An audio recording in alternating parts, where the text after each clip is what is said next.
Take my advice. 2027 is the wrong year to buy a new car. I keep telling y'all, AI is taking over and they just... This is your sign to never get in an electric car. This is your monthly reminder to never get an electric vehicle or go in Mercedes. Millions of Americans are returning their new cars, and the brutal truth is coming.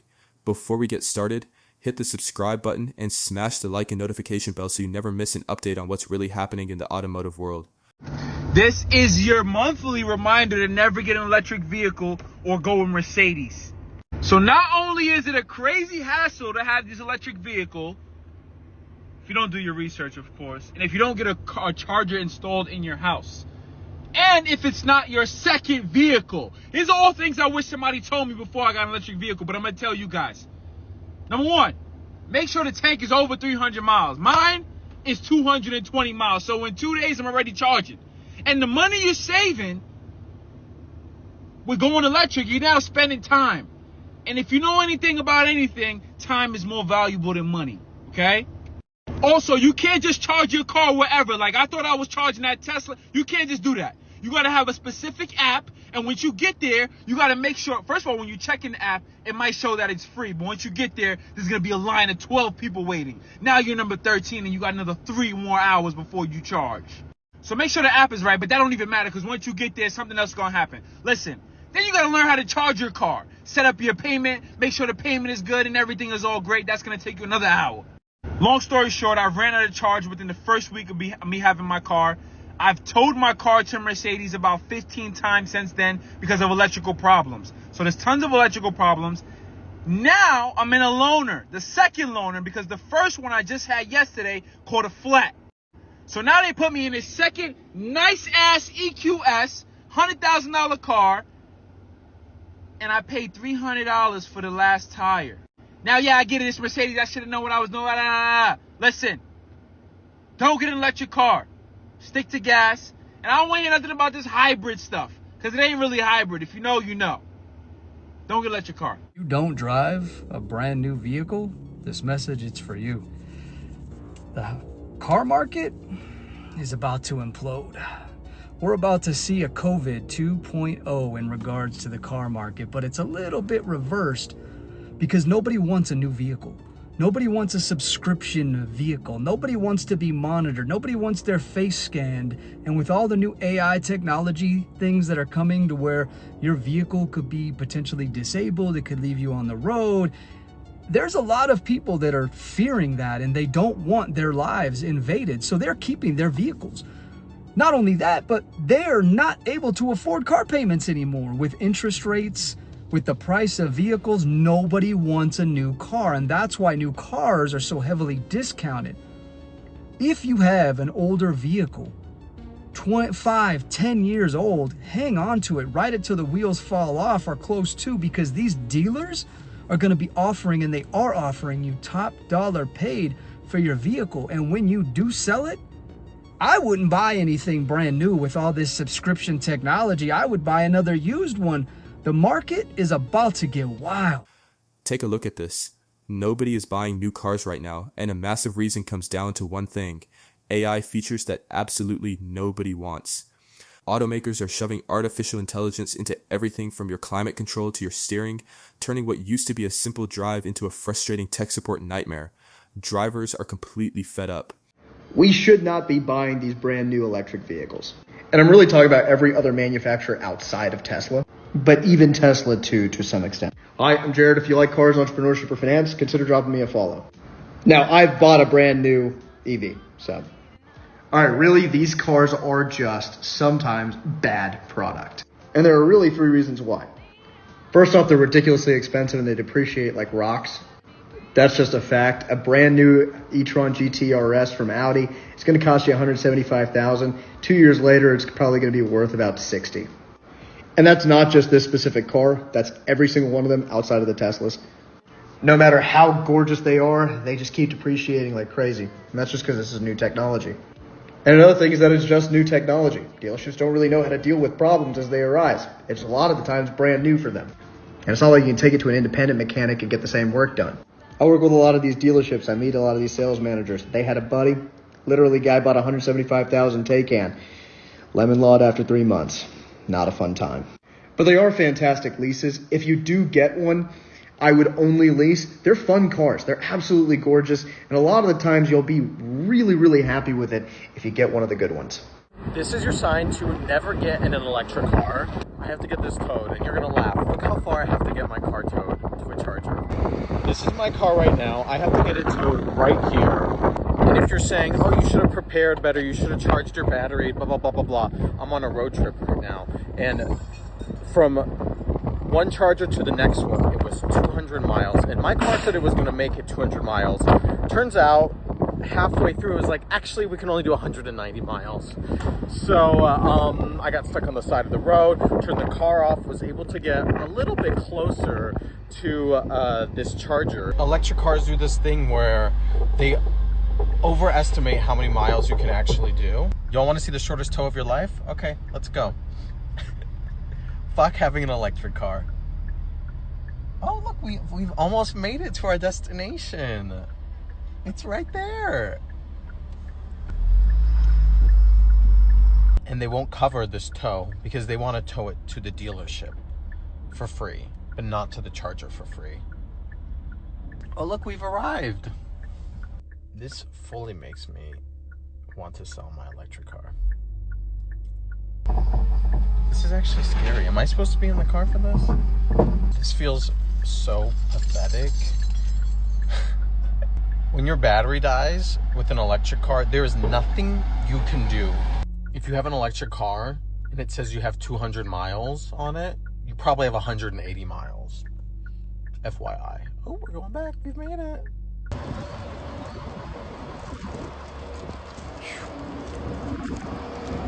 Now I just have to sit here and wait for an hour because this charger says it does 350 kilowatts, but it's only doing 140. Oh, just kidding. Now it's actually only doing 40.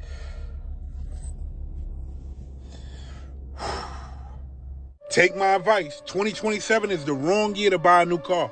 I keep telling y'all, AI is taking over and they just found a new way to watch everything that you do in your car. I told you before, in 2027, every new car that is made is required to have mandatory federal surveillance technology. You heard what I just said? Everything that you do in your car will be watched. They're documenting how you drive. They're documenting who you have in your car. And they're listening to everything that's going on in your car. Oh, you don't believe me, right? Look at this shit.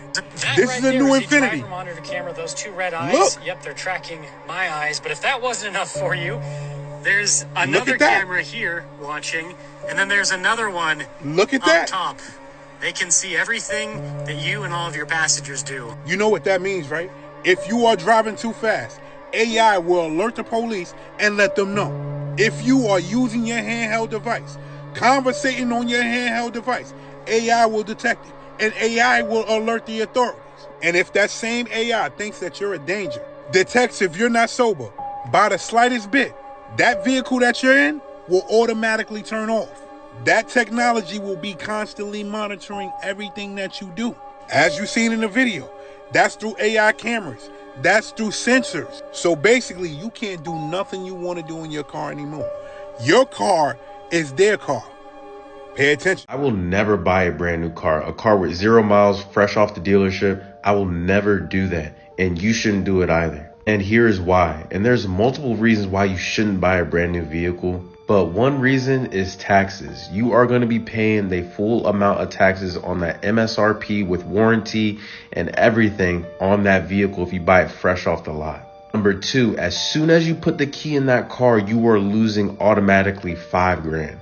That's just how it is off rip. As soon as you drive that car off the lot, money is just pouring out. The fastest depreciation of a vehicle is within the first year.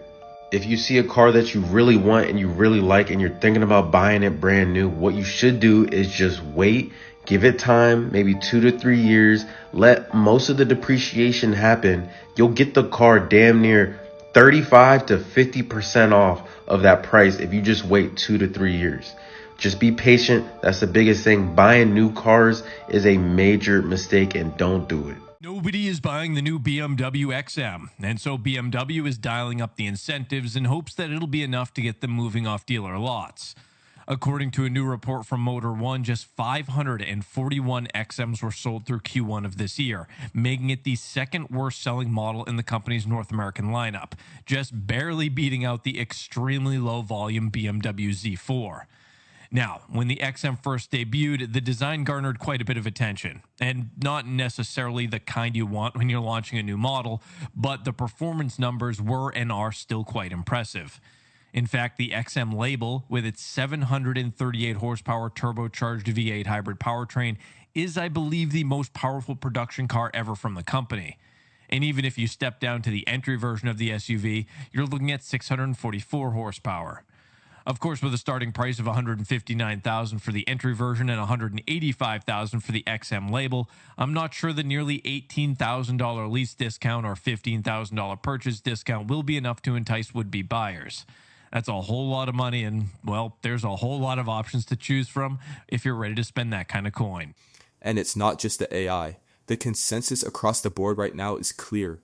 Never buy brand new cars, especially from brands like Tesla, Mercedes, and BMW. As you can see from these owners, these modern vehicles are feeling more like an absolute scam. Between massive overnight depreciation, subscription paywalls for basic features like heated seats, and insane repair bills for fragile tech, buying new has become a financial trap. You can see consumers, they're saying no. Also, I have to apologize. I just called a Maverick a truck. I'm sorry. It's a El Camino. It's a car with a crossover SUV with a bed on the back. I apologize. So now we also have Stellantis, which is coming out and saying that they're going to also offer this employee pricing for everyone. This great American program that they're going to implement for all of their consumers. So what we could possibly have in the market, this is another scenario, is now, even with price increases coming, we could have a race to the bottom because we have brands that are in such trouble. Ram, Stellantis, in horrible trouble. Ford with all of their F-150s sitting absolutely everywhere, 103 days supply and rising. And if the economy gets worse, well, people are going to buy fewer vehicles. And if prices continue to rise, well, people are going to buy fewer vehicles. We already have a problem at these dealerships. Ford is doing what they can right now with this program. Stellantis is doing what they can right now with this program to try to help dealers actually move inventory. But might be too little, it might be too late. And if that's the case, then we could see a scenario where, okay, Ford came out with employee pricing. Now Stellantis does to make themselves more competitive. And then you get other manufacturers that do the same thing. Well, they might find out that it doesn't work, or if it's not too much. Then Ford comes out and say, well, you know what? Every one of our F-150s, we're going to lower them by $15,000. Then you have Stellantis come out and say, well, every Ram truck, we'll lower by $18,000. And then you can have this major race to the bottom because manufacturers are having a hard time moving these trucks because the economy is slowing. And when the economy is slowing, I can guarantee you that these $60,000, $70,000, $80,000 F-150s are not going to move any better than they're moving right now. And right now, we already have a major problem at a lot of these Ford dealer lots. So if we have that, you can have this big domino effect, race to the bottom, all these manufacturers, and that's going to affect all the manufacturers. There's still going to be some that are going to continue to have pricing power. Your Lexus, your Toyota, you're going to have your luxury brands. BMW are going to have pricing power. They're not going to get affected as much as brands like Ford, like Nissan, like Stellantis. Those consumers that buy those products are going to get hit the worst in an inflationary environment, in a recessionary environment. And those are the people that are just not going to spend money. They're not going to be able to buy a $70,000 F-150. So here's the problem with all this. Well, right now, Ford has such an inventory problem. We know with their F-150s, we'll call them F-150s, and we know that Ford just released that their day supply of inventory is over 100 days supply at all of these dealerships right here. So here's the thing, and most of these vehicles that are out at these dealership lots, they're still 2024s. Ford is trying to actually get rid of a lot of inventory right now, and this is a really, I feel like it's a good way. It doesn't mean anything for the educated buyer, someone who's looking at the market, but they're doing this massive marketing campaign, and for the average buyer just looking around saying, okay, well, prices are about to go up, but Ford is offering me a discount. How American are they?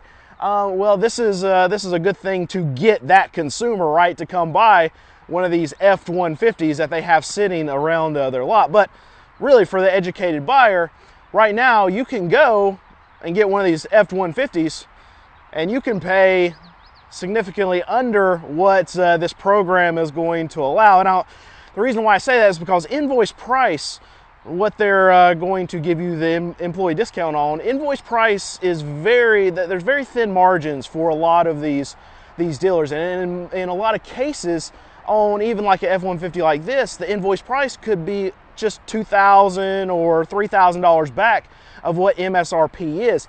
And on a $60,000, $65,000 truck, that equates to a very small percentage.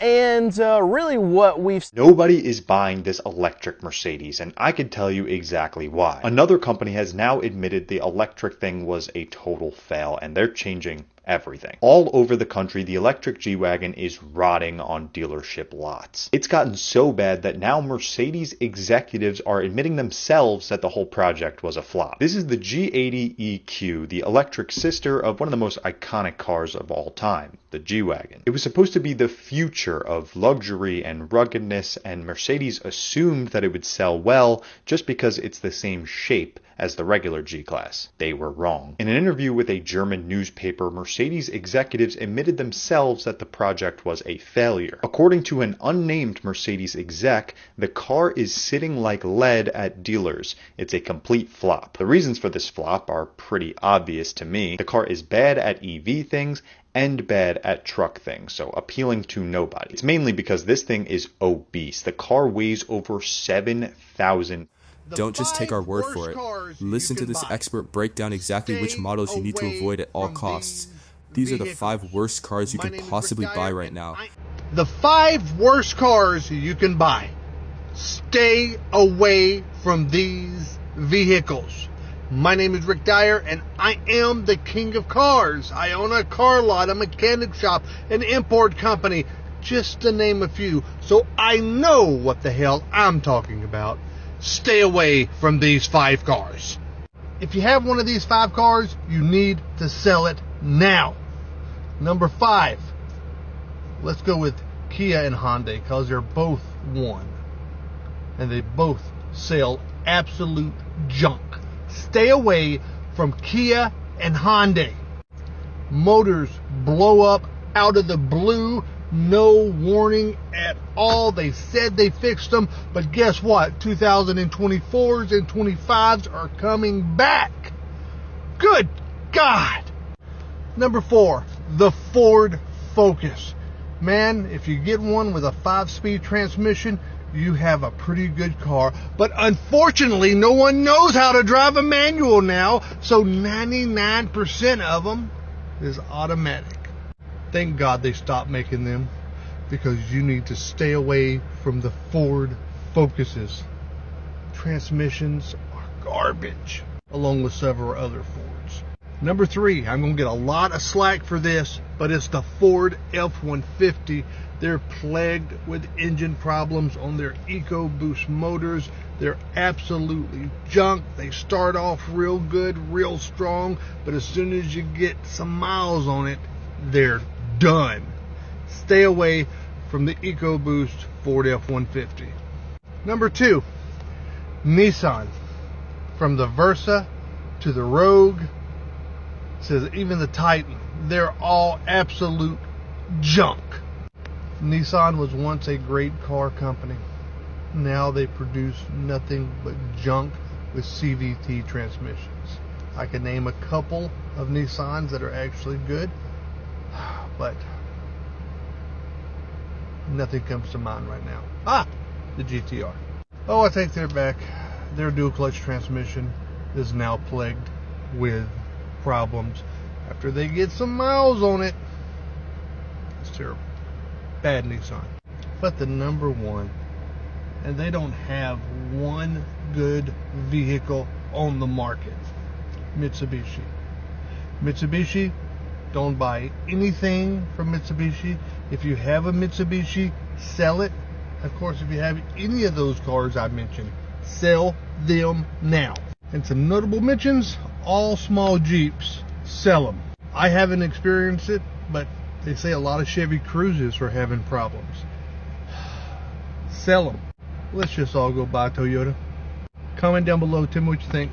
It's a sad day for Subaru WRX or Subaru BRZ fans, as absolutely nobody is buying either of the models right now. So both the Subaru WRX and Subaru BRZ have had refreshes in the last couple of years, and the sales now are starting to flounder, it looks like. In the first 5 months of 2024 compared to 2023, the Subaru BRZ had a sales drop of 45%, while the WRX is down at 39% over the same time frame. If you examine even further into the month of May and get a bit more granular with it, the WRX seems to hit the same number overall for the first 5 months, with 39.6% in May alone, moving over 1,600 units. But it's a lot bleaker for the BRZ, down a whopping 64.4% in May of this year compared to May of last year, and only moving 227 units for the entire. If you're wondering why these specific vehicles scored so terribly, the proof is in the data.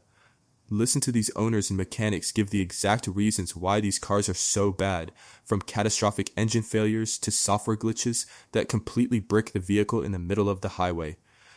Let this be your reason to never buy a Tesla. We spend so much time at the charger, literally just being a big back, eating in the car while the car charges, because we spent hundreds of dollars installing the charger at the house, and then we moved, so we had to leave the charger. So now whoever rents the house gets a free freaking Tesla charger. And now we live in an apartment temporarily and have to charge the car every 2 days just for it to be parked at the apartment. We don't even use the car. So don't get a Tesla. Right? Don't get a Tesla. Mm-hmm. This right here is why I will never buy an EV. And my reasoning is pretty straightforward. Modern hybrids are insanely efficient. This is just a standard hybrid, not even a plug-in hybrid. And it is under the hood of an SUV that is more than practical enough for most folks. Now this hybrid is able to average 41 miles per gallon combined. I personally drive about 40,000 miles per year, which I know is a lot more than most people. But even with my driving, the gas cost on this per year would be about $3,400. And unlike electric powertrains that lose a lot of their capabilities at about 100,000 miles, this thing can go well over 200,000 miles. I know people with them. And don't even get me started on price comparison. Now, this one's a fully loaded one. A base model one, though, is in the 30s. So yeah, I'm just going to stick with hybrids because even someone like myself that drives a ton isn't really going to end up spending that much more money than someone with an electric car. Probably less money because I don't have to buy a car as often, and my car will still be worth something at 200,000 miles. An electric car, 200,000 miles, is worth scrap metal. So, what is the bottom line here? Why are these brand new AI heavy cars proving to be so incredibly bad for the average driver? It boils down to 3 main reasons: distraction and safety hazards, forcing drivers to navigate complex laggy AI menus just to adjust the mirrors or turn on the defroster isn't futuristic, it's dangerous. The glitch factor, when your car relies entirely on AI software. A single coding bug can lock you out of your vehicle, disable your brakes, or shut down the engine entirely. You're no longer buying a reliable machine, you're buying a computer on wheels that can glitch at any moment. The death of privacy and ownership, these AI systems are constantly tracking your data, driving habits, and location to sell to insurance companies. Plus, automakers are using this tech to lock features behind monthly subscription fees. You pay for the car, but you don't truly own it. The data doesn't lie, and the buyers returning these vehicles prove it. Stick to reliable, time-tested vehicles, and let the tech giants debug their software on someone else's dime. What do you think? Would you ever buy an AI-controlled car? Let me know in the comments below, and I'll see you in the next video.